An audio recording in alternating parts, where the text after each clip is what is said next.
Explorers, welcome back to the Starfield Lorecast. This is your host, Tom, or Robots. I'm here with Dave, my co-host, and we're still doing some lore-free episodes, or at least spoiler-free episodes for any of the more interesting, deeper aspects of the game. And this week we have some guests with us. Dave, first of all, welcome back to the show. How's it going? It's going great. I've been eating a lot of space meat, big old chunky meat in the square, just down the gullet into the stomach and out the other chute. You know, you're a chunk pirate. Chunk pirate? I'm a chonk pirate. Chonky pirates. Welcome back, Dave. We have two very awesome guests with us this week. The first of whom is a man who has probably played more Skyrim than Todd Howard himself. He's a YouTuber and a Twitch streamer. 0Period Productions. George, welcome to the show. Thank you for having me. It's been really nice. The past few weeks, it's probably been the least that I've played Skyrim in years now. So it's a little weird going back to Skyrim, going like between Starfield and Skyrim, but it's been nice having a little bit more of a change of pace lately. Yeah. Well, I mean, hey, it's always fun when Bethesda finally launches another game and we get to do something new, right? So. Yeah. Absolutely. Our other guest this week is the guy behind Chad, a Fallout 76 podcast, and Fallout for Hope, and a bunch of other cool things that I'm sure he's going to share with us. Ken Vigu, welcome back to the show. Or welcome Thank to you. the show. You never joined us for the early episodes, did you? No, I don't think you did. Yeah. So welcome to the show for the first time. You've been on some of my other shows, like the Fallout Lorecast, and you and Dave and I used to do the Fallout Hub together back in the day. Until we killed it. We killed it with a gun. We were all so young. We were lads. I think we jumped the shark when the meta experience of being in the vault didn't work anymore. When we kind of stopped doing that. That was a very specific pandemic thing, but then the pandemic was over and everybody was reemerging and we're like, oh, well, we still, we're still here. Yeah. We're just here. Well, welcome back to the show, or welcome to the show. I keep saying back because you and I have done so many shows together, but welcome to the show, Ken. So here's what we're going to do for this episode today. I want to discuss with each of you some of your favorite experiences in Starfield, some of your compare and contrast, but because both of you are big Bethesda fans, as much as Dave and I are. You've played a lot of the other games, Elder Scrolls, Fallout. Where do we want to start with this? I think where I want to start is I want to hear some of your funnest stories, like weird situations you've run into in Starfield so far. George, do you have something that you'd like to share with us? I'm sure a lot of the random encounters I've come across are probably some of the more common ones at this point, but I'm always just amazed by how many I'm running into and then getting to share with my friends, like, oh, did you find this? And then we get to like talk about different experiences. The your warranty is run out, we need you to buy the extended warranty random ship. Finding a space station that was a casino where they've lost all gravity and you got to navigate your way through it. It's finding all these random things in between the quests that like really bring this life to the game that makes it absolutely just incredible and feel so lived in to me. The extended warranty one I haven't run into myself, but I saw somebody post about it on Reddit, and they bought the 200,000. Yes. Yep. Because what happens is you meet this spaceship, right? And they're like, hey, they sell you on the extended warranty, which is garbage because it always is. Like everybody's getting those crank phone calls, or semi-legit phone calls. I don't even know. But they offer you a selection of different tiers of your warranty. One's like 50,000 creds. The next one's like 100,000. And then the top tier, the most popular option, as marketers like to say, is the 200,000 creds. And they went ahead and bought it, and they give them like a data sheet or something. They're like, you don't get anything from it, which is awesome. Like, contact your like nearest like quality assurance representative, right? Or whatever. Yeah. Right. It's so good because it's like, there goes my money. Ken? Space Meineke mufflers. Right. Yeah. So some of those fun experiences, and what's neat about it is that different people, depending on how long you've played and how much you've delved into some of that side content, we all have different stories with stuff we've run into. Like you mentioned the casino one. My wife has been playing in the evenings when she gets back from work, and I've been watching her play, and she ran into the casino thing, and I'd never seen that. And I was like there is a lot of asset creation in this game, right? You've got all these different locations, the main cities, the different objects that you come across, the different spaceships, there's so much, the different flora and fauna on the different planets. But then she's like, oh, I found a casino ship, and the entire inside of the ship looks like nothing else I've seen in the game anywhere else. Did you notice that? It's so luxurious, but yeah, the amount of tile sets in the game is just ridiculous. Yeah, it's so crazy. Ken, did you come across either of these things? I did, yeah. I found the casino ship, and I thought that was kind of random, and the zero gravity. But you're right, the design of that one is quite different. It's almost over the top in terms of luxury, with brass and beautiful polished wood. No gravity anywhere. I hacked the computer and got me some money, which was nice. But the zero gravity fight in there was so much fun. So much fun. That was a blast. Yeah, that was another thing I've seen people commenting online about is why isn't there more zero G combat in this game? Mm-hmm. Well, I mean, there's some, right? There's some. Like, I guess it depends on how much you play through and what things you do. I need a little bit more. But more would be great, right? Because it's actually pretty cool to float around and in 3D space and like, you know, like hover past a pillar in order to take cover rather than dodging behind a desk, you know? Especially when you get phenomenal cosmic powers and you're like, Fusrada! And you just throw someone back into the atmosphere in zero gravity. Right. Yeah, man, there's so many fun things. And this is part of where I want to go with this conversation too. And maybe we'll get into more of this in the second half of the episode. But where you see this game expanding in either DLC content or modding in the community and those kinds of things. And I've got some ideas, but I'd love to hear your thoughts on that too. But first, Ken, do you have any fun stories about like side stuff you've run into? Yeah. Well, the casino ship was one. It wasn't really a side quest, but it was something that is incredibly memorable. So I followed the main quest, got to Neon, and we had to meet up with our contact to get one of the artifacts. The way in which it's all very cloak and dagger stuff, and you're negotiating, and then there's some twists and turns there. When you're trying to escape from an elevator and not die, there's a lot of sneaking around moments in there, navigating through air ducts and trying not to get caught. And between like the music and the vibe of the Astral Lounge, it was almost like Deus Ex made Sweet Love to Dishonored. And spit out that particular quest. It was such a fun mix of familiar things that I've been through before. That so far is one of the best main quest little nuggets that I've been on that I really enjoyed.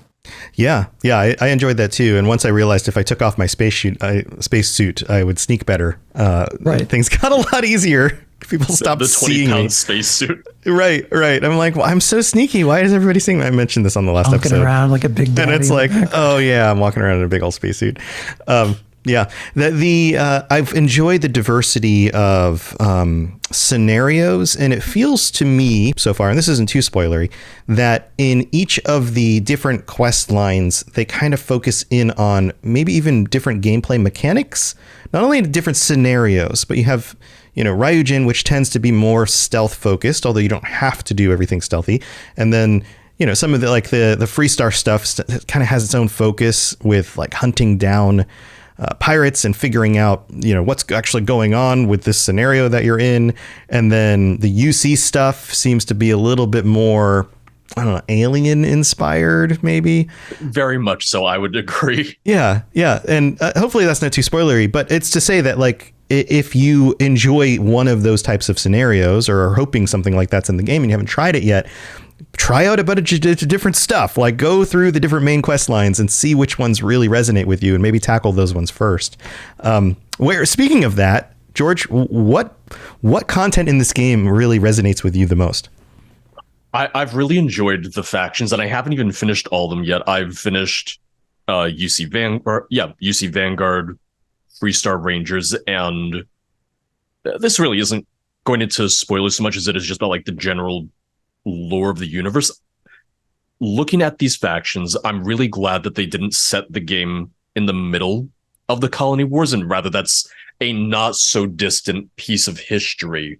And we're kind of seeing like the effects of it, not just through like the context of the factions, but also just like talking to our different companions, different people in the world, and kind of, rather than being a part of that ourselves, just seeing how that has shaped so much more the universe and then these characters' interactions. I think that was a really good move on Bethesda's part, especially given that we just had the Civil War in Skyrim. Yeah. So rather than having almost like, it wouldn't have been a rehash, but rather than having some of those same story beats, getting something a little bit more like aftermath based. Right. It also lends to giving the game a lived-in feel, even though it's the first game in the series. This is something else I've mentioned before. When we jump into a new Fallout game or a new Elder Scrolls game, we've got decades of lore and content that we know about those worlds, or at least that can get alluded to, even if that's your first experience in that world. So they feel really deep. I remember jumping into Oblivion back in the late 2000s, and at that time, there was still already a series of Elder Scrolls stuff out there with a bunch of deep lore, and it felt like a very lived-in world. And so, to your point, I think that gives this game a sense of that. Like, we know it's a few hundred years in the future, but what about recent stuff that people are still talking about? 20 years ago, oh yeah, I was a member of the, this side of the conflict, and I've still got, stuff going on because of that. And that absolutely plays out into the game. And I think it benefits from that. Absolutely. Mm-hmm. Yeah. So when it comes to the conversation stuff, because the conversation part of this game is, it feels like it pulls from other things Bethesda's done in the past, but kind of is unique in its own way. Would you agree? Like, tell me about your experience with the conversation system. Do you like the way that this is working? Do you engage with all the extra options? Like, what do you think, George? I'm very glad that they went back to the unvoiced protagonist. I'm biased there because it makes my life easier for videos for streaming. And then also it's going to be much easier for quest mods down the line. But for me, I feel like I can insert myself into that character so much more, like being the voice for my character. So I'm really happy they went back to that. I remember a video maybe like a year or two ago where they talked about how their persuasion system was at least partially inspired by the Oblivion persuasion. And I can definitely see that, even in the way that sometimes the persuasion options don't always make sense with what the character says afterwards. So right, it kind of reminds me a lot of what I enjoyed about Oblivion, some of the weird, like misaligned things at times too. Yeah, it had a little bit of that weird kind of jank in it. Like, we built a system, but you're going to use it so much, you're going to start to notice the seams. Yeah, that's a good point. And if I'm failing a persuasion roll, one thing that they need to add is just like an increasingly frowning face. Like Oblivion, you go talk to a person, and they'd have a normal face, like, and they'd recognize you. They'd be like, Yeah, those frowny faces in Oblivion were great. Absolutely. Oh. Ken, what are your thoughts on the dialogue system with the conversations and things? We talked about this last time, but the dialogue, I feel, is so much more grounded in reality in a lot of ways than what we've had even in Fallout and Skyrim.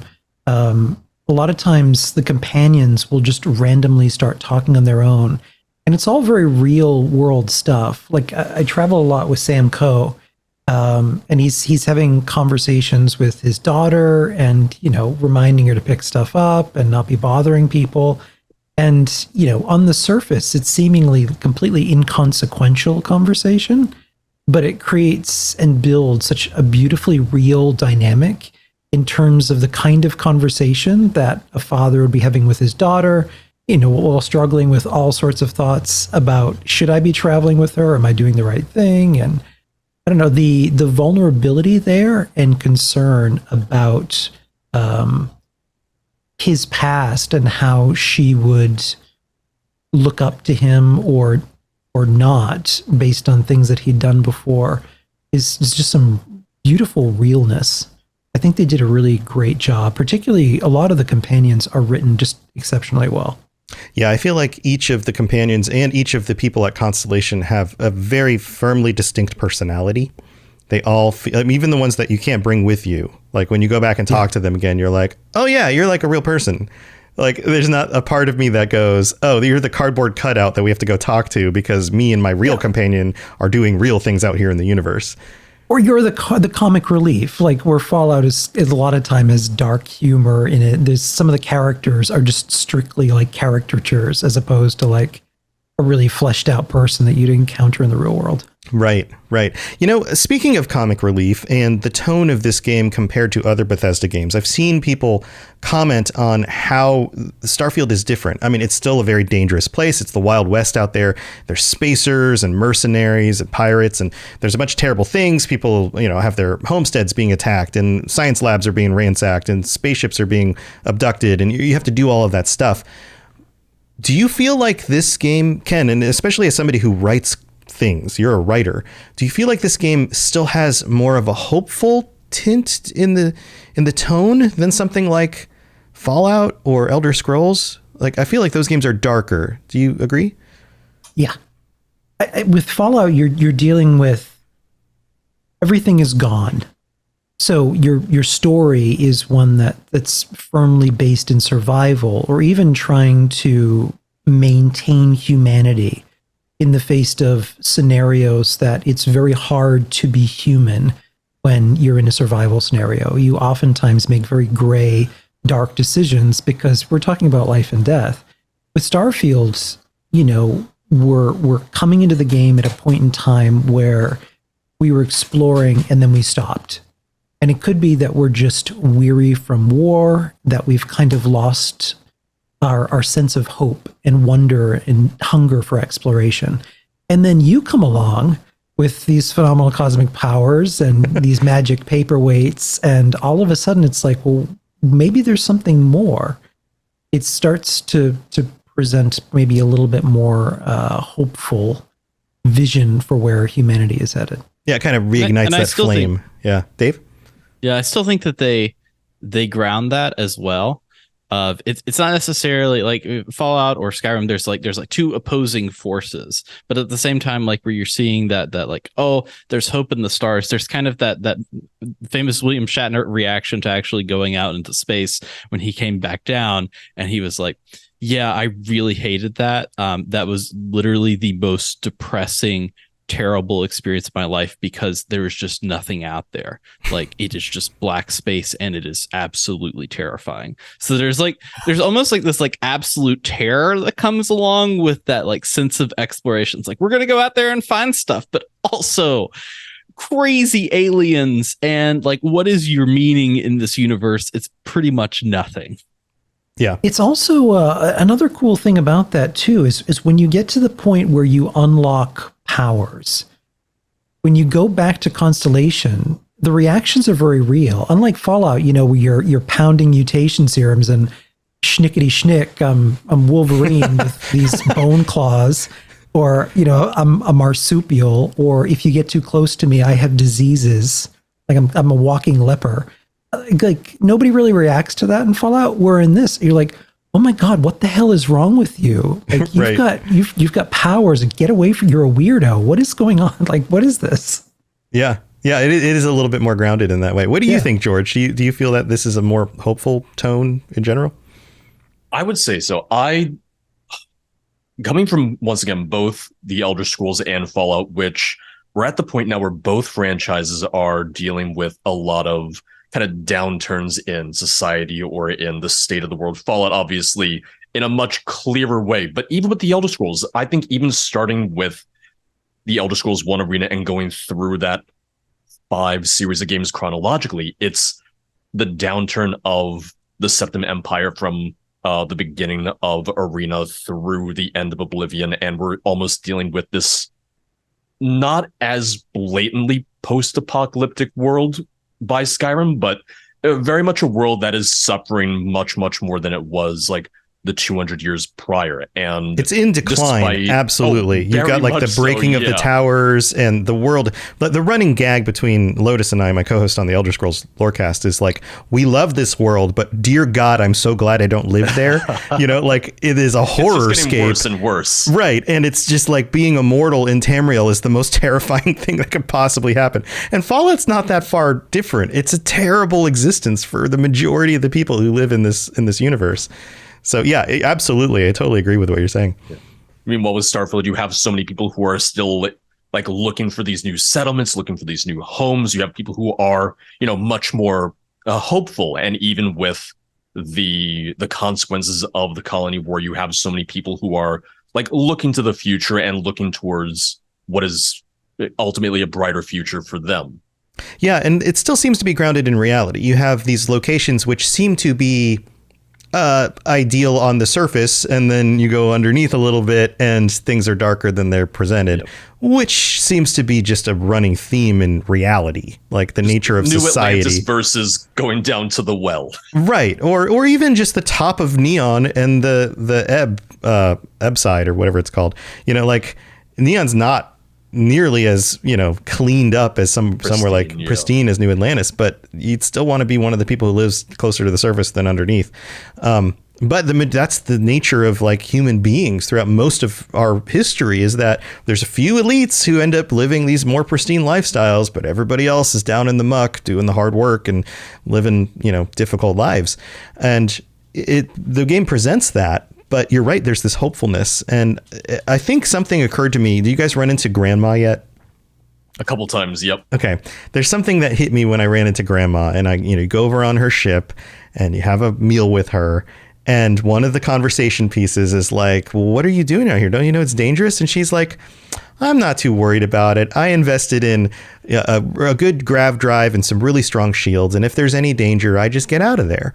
And I think like that perspective is different than anything you can have in the other two games. If you're in a dangerous situation, you come across a Deathclaw in Fallout and you're a settler just trying to like farm your land, you're screwed. You don't just like power up your grav drive and jump away. Like there's nothing you can do. The same thing happens in Elder Scrolls. Unless you're some powerful wizard who can teleport yourself across the continent when you're in a dangerous situation, you're screwed if all of a sudden Mehrunes Dagon's like, throwing Daedra at you or whatever. But in this scenario, you can have grandmas retired going around exploring things and living out their retirement in a kind of a fun way. And it's not to say that there's no dangers for grandma, but at least it does feel a little bit more safer in that way. And also, if anybody hurts Space Grandma, I am coming for you. Don't hurt Space Grandma. I think I played too chaotic, so I haven't gotten that. I don't think that the game has wanted to give me Space Grandma yet because I'm too terrible. So I think, Dave, you're probably the only one among the four of us who's playing kind of a darker take. I would assume both George and Ken, you guys tend to be on the more morally positive side of things. Is that true? Usually. Okay. I'm living in the gray. I usually play as an awful human being the first playthrough of any new Bethesda game. But then I got to Sidonia, and there was a kid who was like sad because her dad died and she wanted me to hang posters. And I'm like, God damn it. Okay, fine. Okay. So you guys are more gray. I've been trying to be good and upstanding. I still feel bad when I'm like in somebody's ship or something, and on the way out I'm like, yeah, I'll help you out, I'll help you, cool, yeah, let's work together. And then on the way out I'm like, oh, there's some creds on the desk over there. Yoink. Sneak. I'm like, oh, I didn't need the creds, come on. But okay, well done. Yep. So that's kind of how I've been playing. It's just a snack. I can usually justify taking creds because things add up so quickly in the game. I burn through ammo, so every time I stop anywhere, I'm just burning through my credits on ammo. So I'll take whatever I can find. I'll take whatever's not nailed down. Interesting. Yeah, I feel like there's like, my dilemma is that's how RPGs are, right? Like you go to a place, and even if you're the good guy talking to nice people at that place, everything in that room is put there by the developers because you should probably take it. It's right? yours. It's by yours. Extension, yeah. It's yours. Like everyone's just going to take stuff. But there's part of me that goes, yeah, but my character wouldn't steal from grandma on my way out of her spaceship.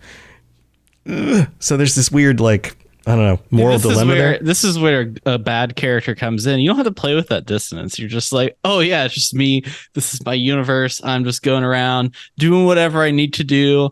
Maybe you get really close with the companion and they're like, oh, we are so in love with you and you're just the best thing ever. I want to spend the rest of my life with you. But then you accidentally bring them on one of your like binge trips to go do some pirating and they're like, we need to talk. Come home. Yeah. Do you feel like this is where this is kind of going? Like the companions all tend to be fairly upstanding people who absolutely revolts if you do anything like past a certain line, right? They're just like, nope, that's no good. Not at all. Do we need evil companions, or at least more morally gray companions? I think we needed non-constellation companions. I think that's one of the things where I like that they are tied to the main story and the main faction, but I feel like we could have used a few other like fully fledged companions, even with the romance and stuff like that. Maybe one from each of the other joinable factions or something along those lines, because like you said, they all kind of have the same reactions. I finished the UC Vanguard and I made a choice and none of them agreed with it. And I felt like I was taking crazy pills, or that they were on crazy pills, because they were all taking such issue with my choice. And I'm sitting here going, no one wants to talk about this like in more depth than them just saying like, you're wrong. Like, yeah, okay. Yeah. All right, sure. Right. Sometimes in these games you have justifications. You're like, this seems like a bad choice, but I actually have a positive justification for it. And if we could just talk it out, maybe I could convince you all, but you don't have that option. The choice didn't even seem bad. Like the choice seemed very not clear cut, but to me it seemed like it's like, this is the easier one, or this is the one that maybe is a little bit more of a safe guarantee. And all of them are just like, you're stupid for doing that. I'm just sitting here going, what happened? Did we listen to the same quest giver for this? Right. Yeah, I don't try to defend myself at all. They'll come to me and they'll be like, hey, I didn't agree with how you did that. And I'm like, okay. Oh yeah, maybe you're right. And they're like, you should have done it this way. I'm like, I'm sorry, I was being stupid, guys. Just kidding. And they're like, okay, great. We like you a lot better now. Ken, did you want to add something? Yeah, well, going back to Fallout 3, think of how the companions were structured in that game. I mean, the very first companion that you can even meet is someone that you can't get unless you're a complete bastard. Like Jericho, you have to be an inhuman monster character before he's like, yeah, let's go out there. You're my kind of guy. Yeah, let's go kill some stuff. Yeah. Yeah, we don't have that. Like we don't have that at all. We need like just a character that you can't even like romance or travel with, who, you know. Yeah. I could totally see a pirate one, a mercenary one, and like different shades of like everything from like chaotic evil one to a Varun one, to like just like shades of gray, and maybe even more minute differences. Like maybe some of them are cool with you attacking certain types of factions, or certain factions that they are against, and stealing their stuff and taking their ships and killing people. But if you fight other factions, they're like, oh, I don't like that, or whatever. And then some of them are just like, yeah, burn it all down. Just like, yeah, you need like a Varun companion where you could, you know, cuddle in the shape of an Ouroboros. Yeah, there you go. Okay. That's, you know. Ouroboros cuddling. I'm sure that's coming with the DLC. That's a yoga move, right? I think that's what Shattered Universe is. Yeah. I was thinking the same thing about the DLC. I'm really hoping they go the House Varun route with it, because it feels like one of those kind of big mysteries that we still have. There's something that's being set up. Yeah. Well, tell you what, let's talk about DLC and other things that you guys think we need to see in the game in the future. But first we have to go thank our patrons. So we'll be right back.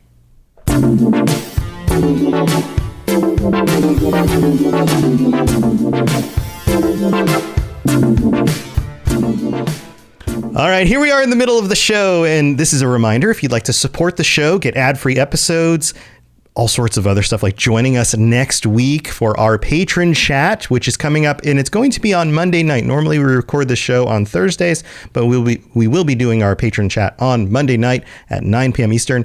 And you're welcome to join us. Head over to patreon.com/Starfield Lorecast. You can check out all the different tiers and things you get. And you can be like Jonathan R., our newest patron. Welcome to the Patreon.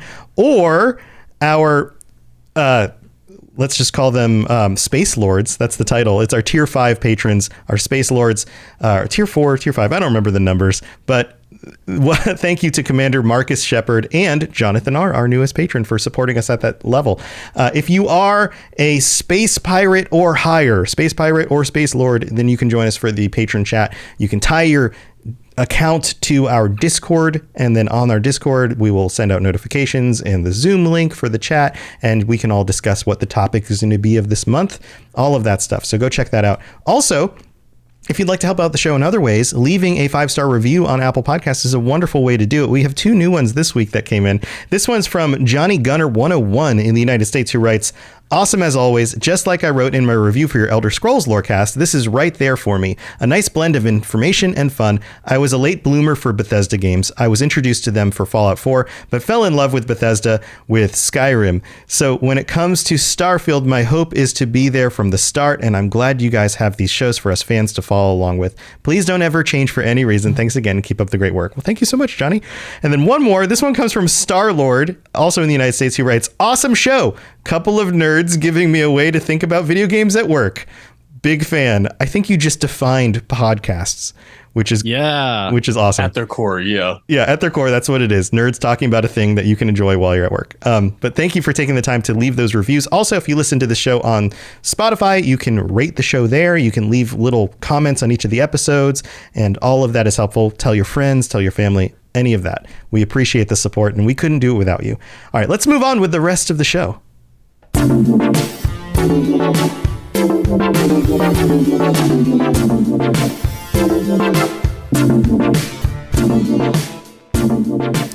Yeah, Dave's space music is always very good.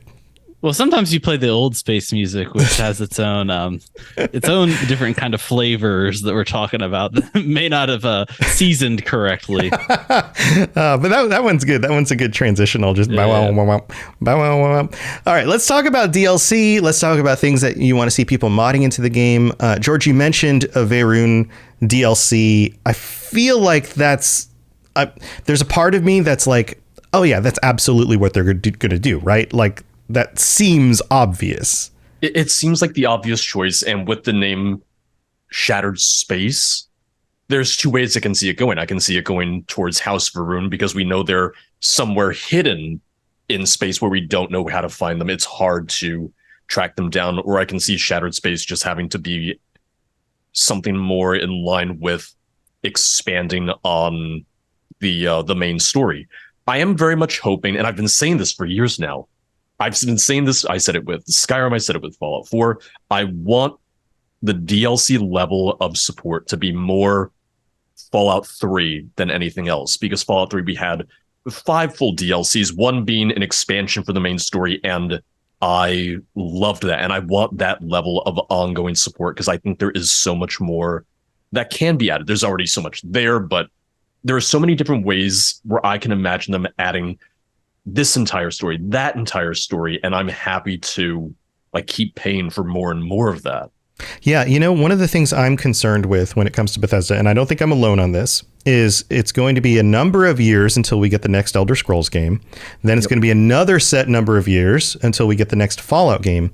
And if you add, if that's on average 5 years, 4 to 5 years, 4 to 5 years, and then another 4 to 5 years before we get a Starfield sequel, we're now looking 15 years into the future. And that seems untenable at some point, because I don't want to be like, I'm at a security at that point. Right. Like I've been an adult for a while now. I don't want to have to wait until my latter years of adulthood in order to play the sequel to this game. So one of the thoughts I had was, I know DLC is one of those things that some people buy it and some people don't. It's a percentage of the total. But if people still continue buying DLC, what harm is there in setting aside a part of the studio to make 4 or 5 DLCs or more? What happens if 4 years from now people still want more Starfield content and they don't want to wait another decade to get some? Why? And to that point, why aren't we getting, we got the Skyrim anniversary update, which added new content to the game, right? And that was awesome. Lots of people bought it. Lots of people played through that new content. Why aren't we seeing more of that? That would be amazing. What happens 5 years from now? Maybe we get another Starfield DLC. Maybe it's a big DLC. Maybe it's a standalone thing that expands the game in some direction, but ties back into the main game. It isn't a full sequel. It's just a continuation of a story. How would you guys feel about that?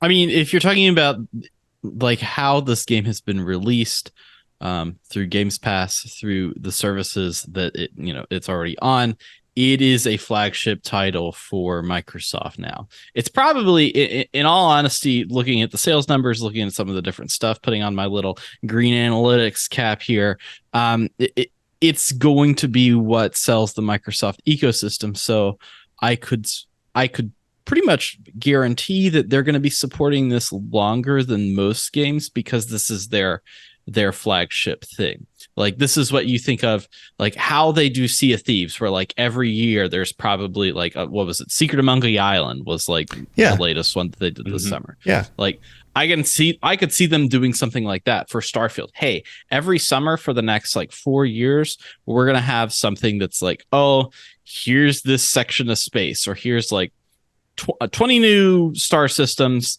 It focuses on this story.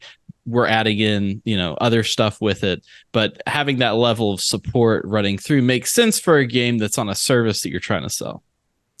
Yeah, I agree. And I wouldn't expect all of it to be free, maybe some minor updates and of course patches and things like that. But if they're adding in like, a big House Varun, like whole side quest of series of stuff and another 8 hours or 10 hours of content, I'd be happy to pay for that in order to play through that content and to have that kind of metered out in a way that's a little bit different than they've done for these other games, but kind of a continuous thing. Like if people buy it, do another one. If people buy that one, do the next one.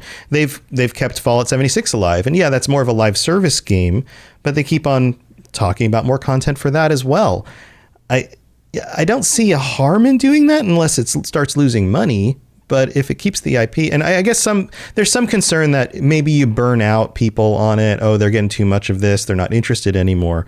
So maybe another option is you do the first 2 years of DLC that was probably already planned. You take a few years off, and then maybe 4 or 5 years later, you drop another huge DLC bomb onto this game, and then people go, oh, this is fun. I can play it. And the technology is good enough that even 5 years from now, we're not going to come back and be like, oh, this feels like playing Morrowind. Like it's still going to hold up, Yeah, you know what I'd love to see, and this is going to be a little contentious, but Fallout 76 has kind of spoiled me. I really, really, really miss multiplayer. Yeah. Being able to play this universe with other friends would be great. So, okay, we know that ZeniMax is working on another MMO for it's unnamed, for some IP they haven't mentioned. What's the chance that it's a Starfield MMO? That's the speculation I always see. Yeah. Do you think that's a reality? Would you like that? Or do we want something that feels more like Fallout 76 because of the way the mechanics in the game work? I think even just from a tech perspective, they would have to do a different gameplay loop from what Starfield itself is. I don't know if it would translate as well to the Fallout 76 method, where Fallout 76 is very similar to Fallout 4. And part of that's just because of knowing how vast Starfield is and thinking about the fact that so much of the time MMOs are aimed more so at a lot of different types of hardware for lower end hardware, medium end hardware, whereas Starfield in its current state, not so much. Yeah. I think one of the reasons why a lot of people like ESO as well is because it's different, because it doesn't feel like they're just going and playing Skyrim again. Yeah, that was the big complaint early on, is that it didn't feel like Skyrim, and that turned people off. But now 9 years later, I'm also very glad that, okay, I can play Skyrim, and that feels like Skyrim. I can play ESO, and it's the same universe, but it's something different. If I was playing both games and they both felt the same, I feel like I would get burnt out a lot faster. Okay. Yeah, because I guess you can make the same comparison between Fallout 4 and 76. Yeah. is that functionally they feel very similar. Obviously, VATS works a little different in both, but otherwise you're picking up weapons, you're shooting enemies, you're collecting the stuff, and it's a 1-to-1 aim at an enemy, shoot them in the head, they get hit in the head, they take damage, they fall down. Whereas with an MMO, the combat system is always a little bit less live. Even if you're not tab targeting in ESO, there's still that, like, you shoot your arrow from anywhere, and as long as the enemy's highlighted, it hits the enemy. Even if it has to curve in like a way that defies physics, it still hits the enemy. And there's something that's a little goofy about that, but you're right. The focus isn't so much on like aiming that headshot. It's more about what gear do I have, and am I pushing my buttons in the right order? It's all about boost packs, man. Once you get down to it, it's all about like how boosted are you? How juiced up are you before you go out there and start causing havoc? You know what I mean? Oh yeah. Okay. So wait, are you saying that in an MMO or multiplayer version of Starfield that you would absolutely need boost packs? I mean, that's the first thing that matters. I would agree. Yeah, right. That's the thing that sets it apart from, I think, the other Bethesda games in terms of combat, especially from like Fallout. If you're just running around on the ground and shooting guns and stuff, it feels very similar. If they were to make a Fallout 5, like the gunplay would be pretty much similar. I think that the boost pack is where you kind of like move that out. Ship combat's where you kind of move that out. But I really don't think that they'll do anything multiplayer with Cinemax, because this is Todd Howard's baby. He has wanted to make this game for years, and I think, until he retires, it's pry it from my cold dead hands, please. They're very protective of their IPs. Yeah. Right. Yeah. Even with ZeniMax, they have to get the approval of everything they do in ESO lore wise. Yeah, it took a lot of effort in order to get that green lit, from what I understand.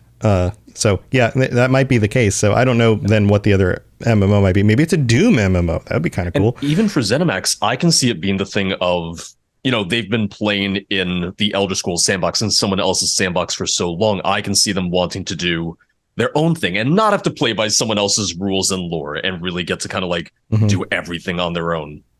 That makes sense. That there is more freedom. Jaws, the MMO. Jaws. There you go. That's the next thing they're working on. You play as Jaws, or are you just fighting sharks?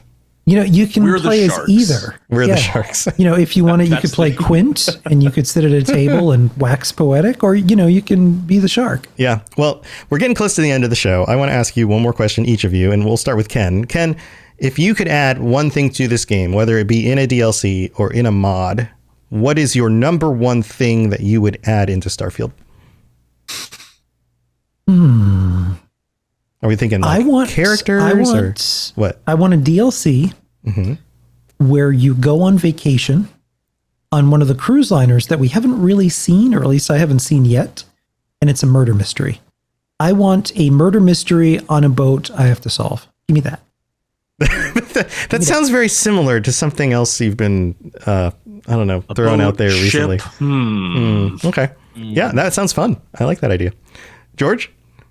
For me, and usually the first thing I always want is more quests and more stories. I want more shipbuilding. I want to either have like more options, maybe a couple other manufacturers, and that can be done through like just mini DLCs, the way that they did the settlement system DLCs for Fallout 4, or the Mechanist stuff with the robots. The Mechanist stuff. I'm really enjoying the shipbuilding. I can barely afford it, but I'm really enjoying it. And I feel like long term, that's where so much my focus is going to be on the game. Okay, cool. Well, thank you for joining us. This has been a fun conversation. It's always fun to chat with you guys. And tell you what, before we wrap up the show, why don't we share how people can check out the things that you're working on, or things that you're excited that you're currently doing. George, where can people find your stuff? People can find me on YouTube or on Twitch as 0Period Productions. The exact link is the number 0, the word period, and Productions. Longest username in the world, and I should have changed it years ago, but here we are living with the consequences of my actions. Yep. Do you have anything cool that you're currently working on that you're excited? On YouTube, still working on more and more Skyrim stuff. Been getting back into Starfield videos. There was a little bit of a break there just because of how much time you have to put into Starfield to really find the things that you want to cover in the first place. Yes. But getting back into that and just having an absolute blast with and playing through it. Awesome. Well, thank you for joining us. Ken, where can people check out your stuff and what do you have going on? You can find me on all of the socials, Chat of Fallout 76 podcast. Right now, we are incredibly busy. I haven't had any time to play Starfield because we're in go mode. So we've got 2 minisodes coming out for Chat of Fallout 76 podcast that are in final editing. A big episode that sees Pete Hines' character come back, the judge, for a very Empire Strikes Back moment. That's going to change our story in a big way by the time we get to the end of that episode. And then right now I'm working on our Halloween episode, which I'm really excited about. A little ditty called Little Sanctuary of Horrors. Nice. Now, I know you have something to do with this like Starfield podcast thing too. What's that about? Yep. So the other thing that is currently in production, so with a team of now 12 different writers, we have Frontier Stories from Starfield. It's a sci-fi anthology podcast that we're going to be releasing. Each episode will have a little bit of a different flavor, a different spin, different author. It's a little bit Twilight Zone, a little bit Outer Limits, and the stories are so good. We have some really exceptional voice talent. Really great writers, and it ranges anywhere from real drama to some eldritch horrors. Perfect. Awesome. Covers the gambit. Yeah, people are going to enjoy it. That's so cool. Well, thank you for joining us. Dave, I know you've got other stuff. What do you have going on? Yeah, I've got Rad Rolls running the limited series Starfield one-shot that we've done. I think this week you will see my character do a bit of a heel turn. And instead of trying to salvage a ship, we will then be trying to steal the ship and not worry about the mysteries of the ghost ship. I'm not worried about the mysteries of the ghost ship, just trying to steal the ghost ship itself. Do not worry about the mystery meat, the strange lotions that maybe have some legal dispute around them. Don't worry about that. Just go listen to Rad Rolls. It's on all the podcast services, YouTube, all that jazz. Great TTRPG fun if you like actual play. Awesome. All of the podcasts and stuff that you've heard about, you can, if whatever podcatcher you're listening to this on, you can look it up there. You can always check out, I think everybody's got YouTube channels, so just search stuff, Google it, it'll come up. I'm sure you'll find things. If you're looking for my stuff, the Fallout Lorecast, Elder Scrolls Lorecast, Lord of the Rings Lorecast, and Mass Effect Lorecast are all at robotsradio.net or on whatever podcatcher you're listening to right now. Thank you for tuning in. We will be back next week with our patrons. I'm so excited to get together with the people who have been supporting the show and talk about this game with them that we've all been binging now for like almost a month. And then after that, we're getting to the lore stuff, Dave. So I'm excited about that as well. Gonna jump into the pool of lore. Gonna get all my star lore and indirectly into my veins. Just inject know what it I mean? in. Get an artifact. Let it sit in my shed for a while, and we're gonna do it. Sounds good. All right. Thank you for being here. Stay safe out in that crazy universe, and we'll see you next time. Bye, everybody.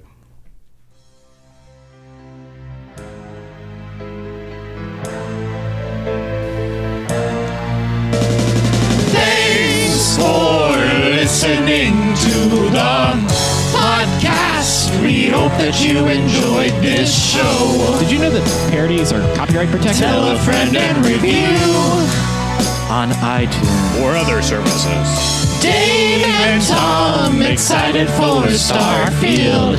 Let's all speculate and wear no shoes. Hey, why aren't we wearing any shoes? Because shoes rhymes with iTunes, and that's the best I could think of.